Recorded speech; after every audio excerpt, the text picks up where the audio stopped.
तो today we are starting capacitors. कोई भी कंडक्टर है, किसी भी कंडक्टर के अंदर चार्ज स्टोर करने की एबिलिटी होती है। और चार्ज कितना स्टोर होगा, एक यूनिट वोल्टेज लगाने per unit potential difference applied कितना चार्ज स्टोर होगा कंडक्टर में, हम उसको उसकी कैपेसिटेंस बोलते हैं। क्या बोलते हैं? कैपेसिटेंस।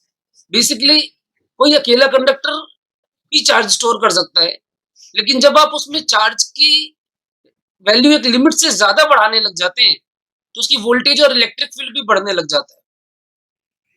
अगर उसकी वोल्टेज बढ़ेगी काफी ज्यादा सिग्निफिकेंटली तो सराउंडिंग मीडियम का ब्रेकडाउन होने लग जाएगा।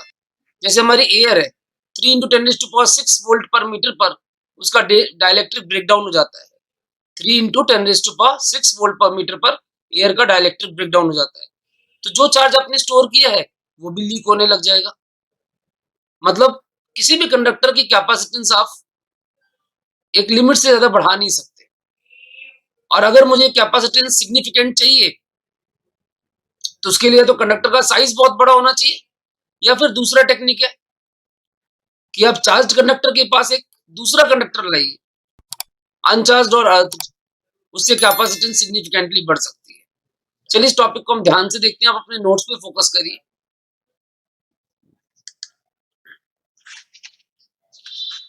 अभी हमने देखा कि अगर कोई भी कंडक्टर है हमारे पास एनी शेप, इसे मान लीजिए यहां पर इसमें प्लस चार्ज है, प्लस क्यू, और इसके पास मैं दूसरा कंडक्टर लाता हूं तो इसमें माइनस चार्ज आएगा, माइनस क्यू। अब पहले इसकी वोल्टेज सिर्फ इसके कारण थी V प्लस, आप चार्ज बढ़ाते थे वोल्टेज भी बढ़ती थी, एक लिमिट से ज्यादा बढ़ा नहीं सकते।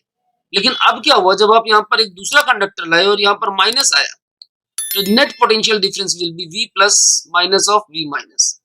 V प्लस इसकी वोल्टेज है और V माइनस इसकी वोल्टेज है, तो दोनों का जो पोटेंशियल डिफरेंस है वो काफी ज्यादा बढ़ जाएगा same amount of charge store करने के लिए।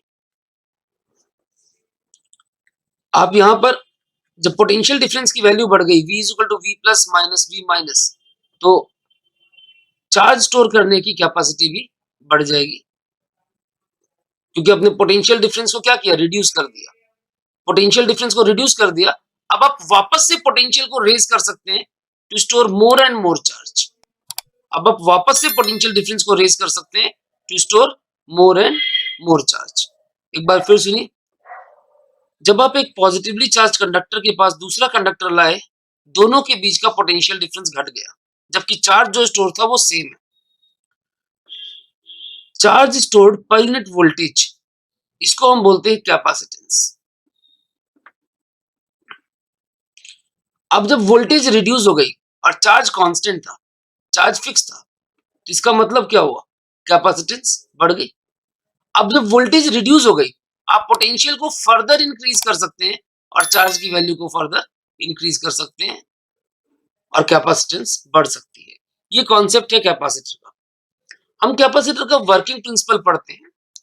यहां पर तो मैं आपको पहले बता दूं कि जो चार्ज स्टोर होगा that is directly proportional to voltage, Q is equal to CV and C is called capacitance. और इसकी यूनिट होती है फैरेड। क्या यूनिट होती है? फैरेड। अगर हम 1 फैरेड डिफाइन करना चाहें तो that will be 1 coulomb upon 1 volt. अगर 1 वोल्ट पोटेंशियल लगाने पर 1 कूलम चार्ज स्टोर हो तो कैपेसिटेंस कितनी होगी? 1 farad. It is very big unit and impractical, very big and impractical unit. Generally हमारे कैपेसिटेंसेस जो हैं they are measured in micro and pico फैरेड्स।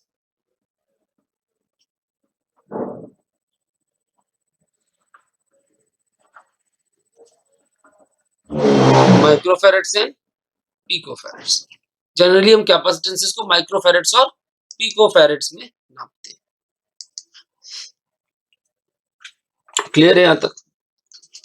तो हम ये प्रूव भी कर सकते हैं कि बहुत बड़ी है, इम्प्रैक्टिकल है, अभी आगे हम देखेंगे इसको। फिलहाल हम प्रिंसिपल ऑफ कैपेसिटर में फोकस करते हैं कि कैपेसिटर वर्क किस प्रिंसिपल पर करता है।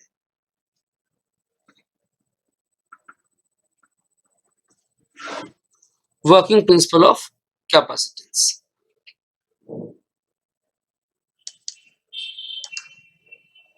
अगर मेरे पास एक चार्ज कंडक्टर है ए इज ए चार्ज कंडक्टर, इस पे प्लस क्यू चार्ज दी आपने, डिस्ट्रीब्यूट हो गया दोनों साइड। अब आपके पास एक न्यूट्रल कंडक्टर है B, A was a charged and B is a neutral conductor.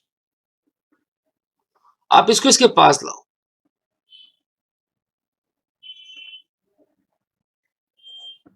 जब आप इसको पास लाओगे तो आप देखोगे यहां प्लस है,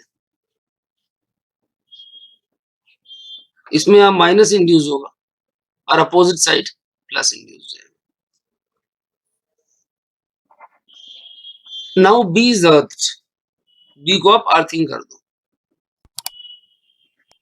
जब आप अर्थ कर दोगे बी को तो ये पॉजिटिव चार्ज वैनिश हो जाएगा,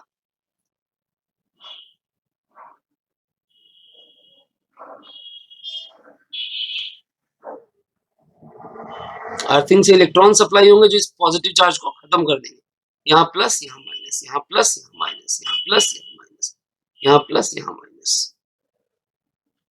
अब इस कंडक्टर के कारण चार्ज हुआ V प्लस और इसी कारण हुआ V माइनस। अब new potential difference that will be V plus minus में V minus, V plus minus में V माइनस। अब यहां पर क्या हुआ, नया पोटेंशियल डिफरेंस हो गया V प्लस माइनस में V माइनस। तो charge stored per unit voltage applied, यहाँ पर वोल्टेज आपकी डिक्रीज हो गई। आप देखें वोल्टेज इज रिड्यूस्ड और वोल्टेज रिड्यूस हो गई। Charge stored per unit voltage applied that is capacitance, यानी ability to store charge, ability to store charge ये बढ़ जाएगी। तो ये वर्किंग प्रिंसिपल है आपके कैपेसिटर का। हम इसको स्टेटमेंट भी दे सकते हैं कि if a uncharged earth conductor, if a, यहां लिखता हूं मैं, if a uncharged earthed conductor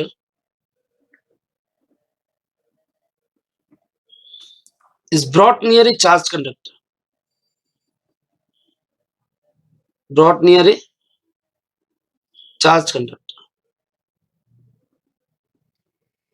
then potential of the charged conductor decreases, then potential of charged conductor decreases and capacitance increases. Clear? अगर आप एक चार्ज कंडक्टर के पास अनचार्ज conductor लाते हैं और उसको अर्थ कर देते हैं तो चार्ज कंडक्टर का पोटेंशियल घट जाएगा और उसकी कैपेसिटेंस बढ़ जाएगी। ये वर्किंग प्रिंसिपल है आपके कैपेसिटर का।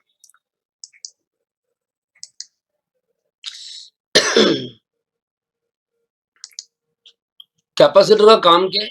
चार्ज स्टोर करना और एनर्जी स्टोर करना, इलेक्ट्रोस्टैटिक एनर्जी स्टोर करना। इसका यूज कहां कहां होता है आपको मैं बताऊं। जो फाइन ट्यूनिंग होती है, फाइन ट्यूनिंग मतलब आप स्टेशंस की फ्रीक्वेंसी मैच करते हैं, रेडियो स्टेशंस की ट्यूनिंग जो करते हैं, चैनल सेटिंग करते हैं, वो सारी चीजों में कैपेसिटर का यूज होता है। इस चीज के बारे में हम डिटेल पढ़ेंगे अल्टरनेटिंग करंट्स चैप्टर में। It is used in fine tuning. दूसरा इसका एक बहुत इंपॉर्टेंट रोल है फिल्ट्रेशन का। ये एसी अल्टरनेटिंग करंट और डायरेक्ट करंट को अलग अलग कर सकता है, एसी को और डीसी को सेपरेट कर सकता है, क्योंकि कैपेसिटर की प्रॉपर्टी होती है कि वो एसी को अपने थ्रू पास करने देता है और डीसी को ब्लॉक कर देता है। डीसी को ब्लॉक कर देगा और एसी को पास कर देगा, मतलब दोनों को अलग अलग कर सकता है। More over capacitor charge store करता है, चार्ज स्टोर करता है जिसका यूज हम मेमोरी डिवाइसेस में डाटा स्टोर करने के लिए करते हैं। जो डी रैम होता है, डायनेमिक रैंडम एक्सेस मेमोरी, उसमें डाटा स्टोरेज भी चार्ज के फॉर्म में होता है within the minute capacitors that are printed in the sheets with the help of photolithography. क्या ये सब चीजें आप आगे पढ़ेंगे, लेकिन फिलहाल आपको सिर्फ ये समझना है कि यूज हो कहाँ रहा है। एक आपको मैंने बताया फाइन ट्यूनिंग में यूज हो रहा है, एक फिल्ट्रेशन के लिए यूज हो रहा है, एक मेमोरी डिवाइसेस में डाटा स्टोरेज के लिए यूज हो रहा है। इसके अलावा आपने देखा होगा जो आपके फैन होते हैं, कूलर होते हैं, उनमें कंडेंसर लगा होता है। Condenser is capacitor. इसका काम होता है चार्ज को स्टोर करके रखना, और जब हम स्विच ऑन करेंगे तो इनिशियल टॉर्क मेंटेन करने में हेल्प करना डिवाइस को, ताकि डिवाइस फटाफट से इनिशियल टॉर्क गेन करे और वो मोमेंटम एक्वायर करके मूव करने लग जाए। क्लियर है? तो ये सारे एप्लीकेशंस हैं। कैपेसिटर में चार्ज कितना स्टोर होता है, कितनी एनर्जी स्टोर होती है, ये सारी चीजें हम पढ़ना चाहते हैं। कौन कौन से टाइप्स ऑफ कैपेसिटर्स हैं, they are different types of capacitors. इनमें से कुछ हम यहाँ पर स्टडी करना चाहते हैं। सिमेट्रिकली जो कैपेसिटर्स हमारे बनते हैं, जैसे parallel plate capacitors, spherical capacitors, cylindrical capacitors, उनके बारे में हम स्टडी करना चाहते हैं। तो लेट अस फोकस, थोड़ा सा ध्यान से देखते हैं। सबसे पहले हम टाइप्स ऑफ कैपेसिटर्स पढ़ रहे हैं, जिसमें हम देख रहे हैं पैरेलल प्लेट कैपेसिटर। इसके अंदर दो प्लेट्स हम लेते हैं इक्वल एरिया की, दो प्लेट्स लेते हैं इक्वल एरिया की, एक पे प्लस क्यू चार्ज है और एक पे माइनस क्यू चार्ज है। गॉस थ्योरम में आपने स्टडी किया था कि इन दोनों प्लेट्स के बीच में यूनिफॉर्म इलेक्ट्रिक फील्ड होगा, जिसकी वैल्यू होगी Q by A epsilon naught, या फिर आप लिख सकते हैं सिग्मा बाई एप्सिलॉन नॉट। तो these are two plates of equal area with some separation between them. दोनों में चार्जेस इक्वल एंड अपोजिट है। तो कैपेसिटेंस निकालने के लिए सबसे पहला मेरा टारगेट है वोल्टेज, क्योंकि अगर मैं वोल्टेज निकाल लूंगा, वोल्टेज निकालते ही मेरी कैपेसिटेंस आ जाएगी। Capacitance is charge upon voltage. तो ये मेरे स्टेप्स हैं। तो वोल्टेज के लिए मैं यहाँ पर इलेक्ट्रिक फील्ड देखना चाहता हूँ। तो अकॉर्डिंग टू गॉस, जो गॉस थ्योरम आपने पढ़ी है, electric field between the plates that is sigma by epsilon naught या फिर Q by A epsilon not. अब यहां पर आप देख रहे हैं कि वोल्टेज निकालने के लिए हमारे पास हम फॉर्मूला लगा सकते हैं इलेक्ट्रिक फील्ड इनटू डिस्टेंस, और साथ में हम कैलकुलस का भी यूज कर सकते हैं, E dot D R integration. अब कब कैलकुलस यूज करनी है और कब नहीं करनी, भाई यहां पर आप देखें तो टोटल सिमेट्री है। आपके पास इलेक्ट्रिक फील्ड और वोल्टेज कांस्टेंट है, वेरी नहीं कर रहे। अगर वेरिएबल इलेक्ट्रिक फील्ड हो, इलेक्ट्रिक फील्ड वेरी कर रहा हो पोजीशन के साथ, तो मुझे कैलकुलस का यूज करना पड़ेगा। अब यहां पर इलेक्ट्रिक फील्ड कांस्टेंट है, यूनिफॉर्म है through out, electric field uniform है, तो I need not use calculus, it is simply Q upon A epsilon not into D. तो कैपेसिटेंस की वैल्यू कितनी आ जाएगी, कैपेसिटेंस की वैल्यू आ जाएगी चार्ज पर यूनिट वोल्टेज। तो चार्ज पर यूनिट वोल्टेज अगर आप देखें तो ये आ जाता है epsilon naught A by D, यानी capacitance will be epsilon naught A by D. यहां से हम ऑब्जर्व करते हैं कि this capacitance is directly proportional to area of plates. Plates का एरिया जितना ज्यादा होगा उतनी कैपेसिटेंस ज्यादा होगी, और इनवर्सली प्रोपोर्शनल टू सेपरेशन या distance between plates.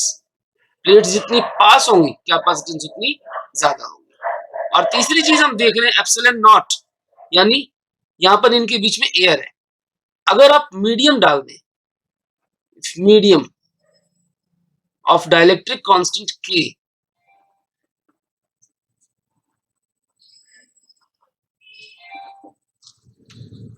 is placed fully between the plates, पूरा का पूरा भर दिया, तो कैपेसिटेंस में एप्सिलॉन नॉट की जगह एप्सिलॉन नॉट इनटू K आ जाएगा। This will becomes K times C। इसको अगर हम C नॉट बोल दें तो this will be K times C not. Capacitance will become K times C not. तो आपने देखा ये पैरेलल प्लेट कैपेसिटर, ध्यान से नोट्स को देखिए। तो कैपेसिटेंस ऑफ आइसोलेटेड स्फीयर हम देखते हैं आगे कि अगर हमारे पास एक स्फीयर है पॉजिटिवली चार्ज्ड, ले लिया हमने, इसका रेडियस है R। अब इसकी कैपेसिटेंस क्या होगी? एक कई बार बच्चे सोच सकते हैं कि कैपेसिटेंस होने के लिए हमारे पास इक्वल एंड अपोजिट चार्जेस का होना जरूरी होता है, तो यहाँ पर दूसरा चार्ज कौन सा है? तो याद रखिएगा, ऐसी कंडीशन में जब आप आइसोलेटेड स्फीयर लेते हैं तो दूसरा चार्ज हम अर्थ को मान के चलते हैं, दूसरा चार्ज हम अर्थ को मान के चलते हैं। क्लियर है? तो आपको अर्थ और इस स्फीयर के बीच में पोटेंशियल डिफरेंस निकालना होता है और इनकी पोटेंशियल डिफरेंस की वैल्यू शायद आपको ध्यान हो, वोल्टेज आप निकाल सकते हैं, that is what 1/4 pi epsilon not q by r, this is potential of isolated sphere. क्योंकि अर्थ पे जो पोटेंशियल है, जो दूसरा रेफरेंस है, दैट इज 0 वोल्ट। तो capacitance will turn out to be q by v। तो जब q by v करेंगे तो capacitance will B 4 pi epsilon not r। कहने का मतलब ये हुआ कि रेडियस जितना ज्यादा होगा कैपेसिटेंस उतनी ज्यादा होगी। और अगर हाँ आप सराउंडिंग्स में डाइलेक्ट्रिक डाल दें तो कैपेसिटेंस k टाइम्स बढ़ जाएगी। सराउंडिंग्स में, स्फीयर के सराउंडिंग्स में डाइलेक्ट्रिक डाल दें तो कैपेसिटेंस k टाइम्स बढ़ जाएगी। आई होप से क्लियर है आपको।